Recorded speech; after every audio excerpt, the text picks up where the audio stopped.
प्रयास के सिद्धांतों से प्रेरित होकर जन केंद्रित, समावेशी और सर्वांगीण प्रगति को प्राथमिकता दी गई।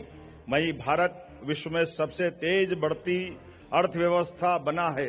वर्तमान में भारत विश्व की चौथी सबसे बड़ी अर्थव्यवस्था है। शीघ्र ही भारत विश्व की तीसरी सबसे बड़ी अर्थव्यवस्था बन जाएगा।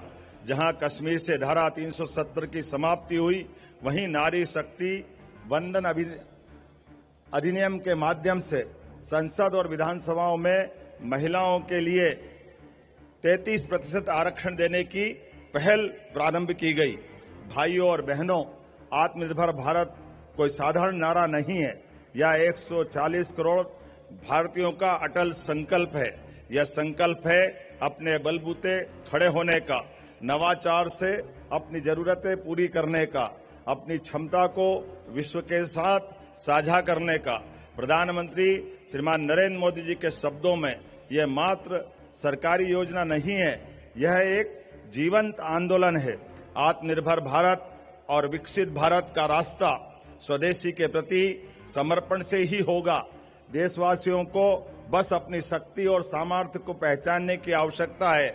आज मुझे यह बताते हुए अत्यंत हर्ष हो रहा है कि हमारा मध्य प्रदेश उन करोड़ों भारतवासियों के साथ उस संकल्प को पूर्ण करने का माध्यम बन रहा है, जिस स्वप्न को आत्मनिर्भर भारत और विकसित भारत कहते हैं। संकट तमाम झेले हैं, हम बाधाओं से खेले हैं, किसी ने साथ दिया कि नहीं दिया, पथ के पर्वत अकेले धकेले हैं। आज संकल्प का ये दिन भी है कि हमारा पुरुषार्थ और पराक्रम हमारे स्वदेश के हित और स्वदेशी को स्वीकारे, स्वदेशी का प्रसार करे। भारत की आत्मा में बसा स्वदेशी केवल आर्थिक नीति नहीं, बल्कि आत्मसम्मान, आत्मनिर्भरता, वैश्विक नेतृत्व का मंत्र है। आज प्रधानमंत्री श्रीमान नरेंद्र मोदी जी के वोकल फॉर लोकल और लोकल फॉर ग्लोबल के आह्वान के साथ हमें हर क्षेत्र में टेक्नोलॉजी, मैन्युफैक्चरिंग, स्टार्टअप, कृषि, ऊर्जा, रक्षा में स्वदेशी को आधार बनाना है। इसका अर्थ है हर उत्पाद हमारे कौशल, हमारे श्रम और हमारे संसाधनों से निर्मित हो। प्राकृतिक खेती से लेकर सेमीकंडक्टर मिशन तक, अंतरिक्ष अनुसंधान से लेकर स्वदेशी युद्धपोत निर्माण तक, हमें भारत को नवाचार और उत्पादन की अग्रिम पंक्ति में खड़ा करता है। जिस तरह से खादी के एक धागे ने स्वतंत्रता संग्राम को शक्ति दी है, वैसे ही स्वदेशी का प्रत्येक कदम हमें विकसित भारत के संकल्प की ओर ले जाएगा। मध्य प्रदेश का वर्ष 2025 का बजट प्रदेश के विकास और समृद्धि के लिए तैयार किया गया, जिसमें कोई नया कर नहीं लगाया गया है। यह राज्य सरकार का लक्ष्य बजट को दोगुना करने का है। मध्य प्रदेश की प्रति व्यक्ति आय 1,39,000 वार्षिक से बढ़कर 2024-25 में 1,52,000 हो गई है। यशस्वी प्रधानमंत्री श्रीमान नरेंद्र मोदी जी के मार्गदर्शन में मध्य प्रदेश सरकार ज्ञान अर्थात गरीब, युवा, अन्नदाता और नारी, इन 4 प्रमुख वर्गों के कल्याण के लिए संकल्पबद्ध है। मुझे इस बात की प्रसन्नता है, युवा कल्याण राज्य सरकार की प्राथमिकता है।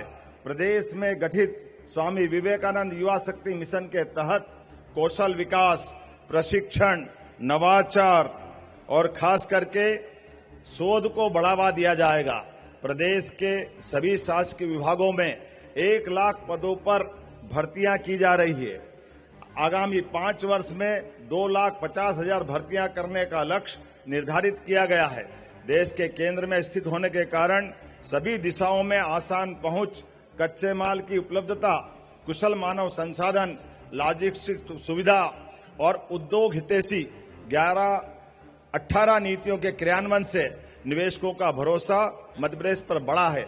निवेश हितैषी औद्योगिक इकोसिस्टम के कारण मध्य प्रदेश के निर्यात में 6% की बढ़ोतरी हुई है। मध्य प्रदेश ने वर्ष 2025 को उद्योग एवं रोजगार वर्ष घोषित किया है।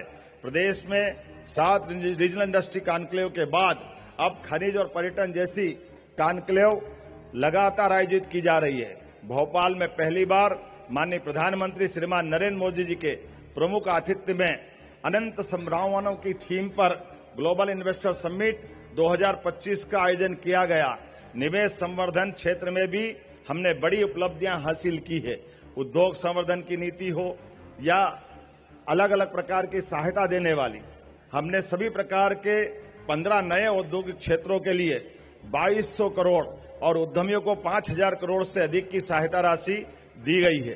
प्रदेश में 1000 औद्योगिक इकाइयों को भूमि आवंटन के आशय पत्र और आवंटन आदेश जारी किए गए हैं, जिसमें 40,000 करोड़ का निवेश 93,000 करोड़ से अधिक व्यक्तियों को रोजगार प्राप्त होने की संभावना है। स्वदेशी अभियान विकसित और आत्मनिर्भर मध्य प्रदेश की आधारशिला रख रहा है। रायसेन जिले के उमरिया गांव में BEML आधुनिक रेल कोच कारखाने और धार जिले में PM मित्र पार्क के माध्यम से इन प्रयासों को बल मिलेगा।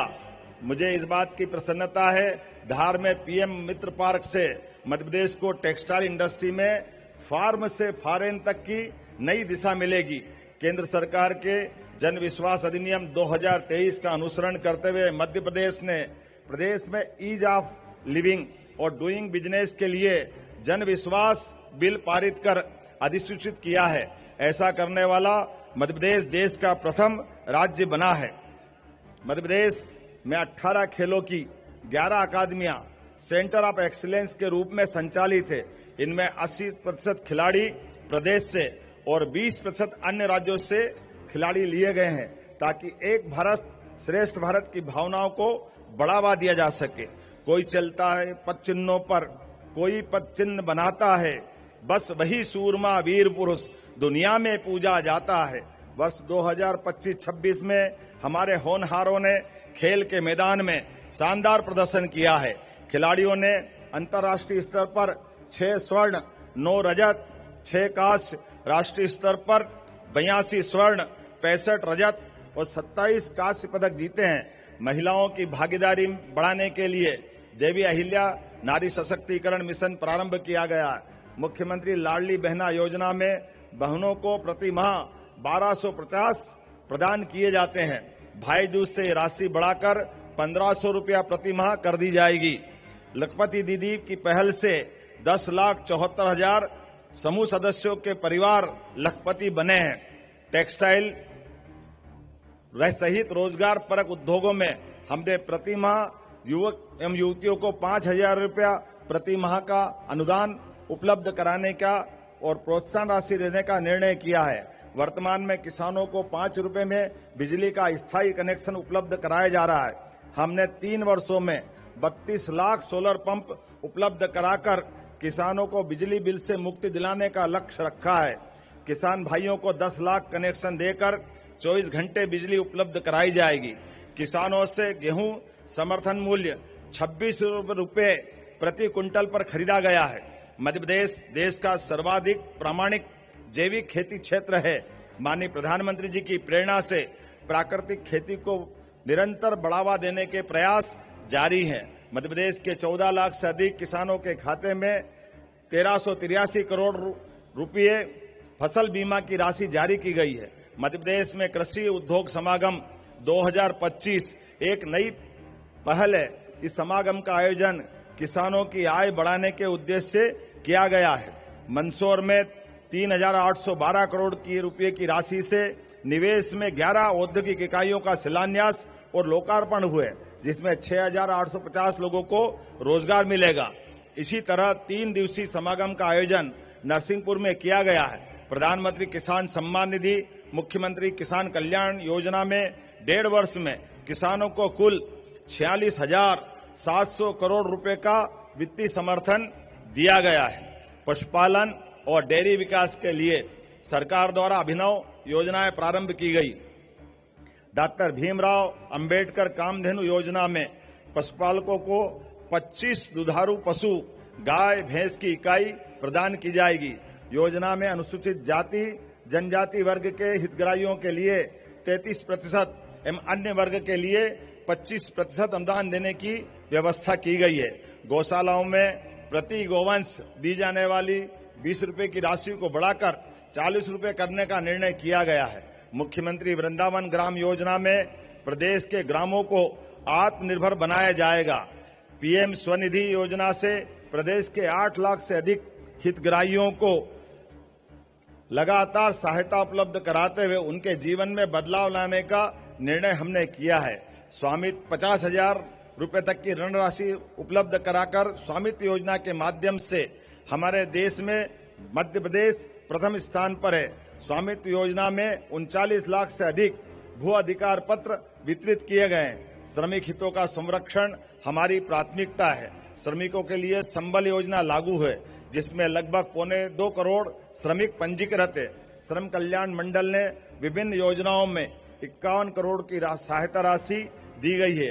अधिक से अधिक श्रमिकों के नियोजन और उद्योग की सुगमता के लिए कारखाना अधिनियम 1948, औद्योगिक विकास अधिनियम 1947 और खासकर श्रम का ठेका श्रम अधिनियम 1970 में भी संशोधन किए गए हैं। प्रदेश में 1 करोड़ 33 लाख परिवारों को निःशुल्क खाद्यान्न वितरण किया जा रहा है। हुकुमचंद मिल की तरह रतलाम और ग्वालियर की मिल के मजदूरों का उनका हक दिलाया जाएगा। अनुसूचित जाति वर्ग के कल्याण के लिए हम प्रतिबद्ध हैं। कक्षा 1 से महाविद्यालय स्तर तक के लगभग 15 लाख विद्यार्थियों को छात्रवृत्ति प्रदान करते जा रहे हैं। अनुसूचित जाति के साथ साथ सभी वर्गों के कल्याण के लिए जिस प्रकार से हमने काम किया है, अनुसूचित जनजाति के समग्र विकास और कल्याण के लिए धरती आबा जनजाति ग्राम उत्कर्ष अभियान की शुरुआत की गई है। भगवान बिरसा मुंडा सहित जनजाति नायकों की गौरव गाथाओं को शैक्षणिक पाठ्यक्रम का हिस्सा बनाया गया है। प्रदेश ने पेशा नियम से ग्राम सभाओं को सशक्त किया है, जिससे बिना खाने कोर्ट जाए आपसी चर्चा से विवाद सुलझ रहे हैं। पीएम जनमन योजना धरती आबा अभियान से 68 करोड़ से अधिक के कार्य किए गए हैं। 21 जिलों में 66 मोबाइल मेडिकल यूनिट का संचालन, सभी 89 जनजाति विकास खंडों में सिकल सेल हीमोग्लोबिनपैथी मिशन लागू है। पिछड़ा वर्ग विदेश अध्ययन छात्रवृत्ति योजना में 1300 से अधिक अभ्यर्थियों को 465 लाख रुपए की राशि स्वीकृत की गई है। प्रदेश में लोक निर्माण से लोक कल्याण का लक्ष्य रखा गया है। आगामी 5 वर्षों में प्रदेश में नर्मदा प्रगति पथ, विंध्य एक्सप्रेस वे, मालवा निमाड़ विकास पथ, अटल प्रगति पथ, बुंदेलखंड विकास पथ, मध्य भारत विकास पथ का निर्माण भी कराया जाएगा।